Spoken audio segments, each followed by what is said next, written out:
দর্শক, ঈদের ছুটি শেষে কর্মস্থলে যোগ দিচ্ছেন পোশাক শ্রমিকরা। এ বিষয়ে আরো খবর জানাতে গাজীপুর থেকে যুক্ত হচ্ছেন রফিকুল ইসলাম খান। রফিক।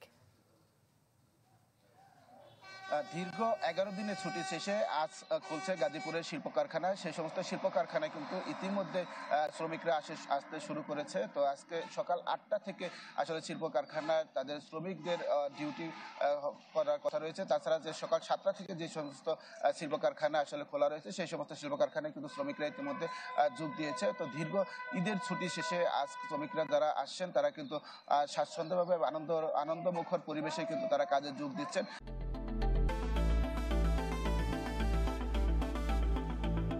কোথাও কিন্তু কোনো আসলে এখন পর্যন্ত কোনো সমস্যার খবর পাওয়া যায়নি। তো আপনি জানেন যে দীর্ঘ 11 দিনের যখন ছুটি দেওয়া হয় তখন শ্রমিকরা কিন্তু তাদের যে উৎসব ভাতা সহ যে সমস্ত মাসিক বেতন ছিল সব বেতন পরিশোধ করে অধিকাংশ কারখানায়, এবং বেতন পরিশোধ করার পরে কিন্তু শ্রমিকরা তাদের পরিবারের সাথে ঈদের আনন্দ ভাগাভাগি করার জন্য তাদের গ্রামের বাড়িতে চলে যায়। এবং দীর্ঘ 11 দিনের ছুটি শেষে তারা কিন্তু ইতিমধ্যে আসলে কর্মস্থলে ফিরতে শুরু করেছে। আমি রয়েছে এই মুহূর্তে একটি শিল্প কারখানার গেটে। তো এই কারখানাতে মূলত সকাল 8টা থেকে তাদের ডিউটি রয়েছে, এবং ইতিমধ্যে আমরা দেখছি কিছু শ্রমিক কিন্তু এসে এই কারখানায় আসলে যোগ দিচ্ছে। এবং শুধু এটি নয়, যে সমস্ত শিল্প কারখানা রয়েছে অধিকাংশ শিল্প কারখানায় কিন্তু সকাল 8টা থেকে আসলে তাদের অফিস রয়েছে এবং তাদের কর্মক্ষেত্র রয়েছে। তো আমরা কারখানা কর্তৃপক্ষের সাথে যোগাযোগ কথা বলেছি, তারা যেটি বলছেন যেহেতু আজকে 11 দিন পর প্রথম শিল্প কারখানা খোলা হচ্ছে, তো উপস্থিতি কিছুটা কম হতে পারে, তবে শতভাগ আশা করা যাচ্ছে না।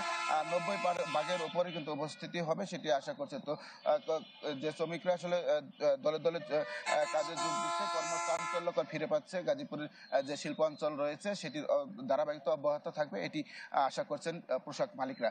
এই ছিল গাজীপুর থেকে সর্বশেষ খবর। রুহি। রফিক, আপনাকে ধন্যবাদ। দর্শক, ঈদের ছুটি শেষে পোশাক শ্রমিকদের কর্মস্থলে যোগ দেওয়ার বিষয়ে জানাচ্ছিলেন আমাদের সহকর্মী।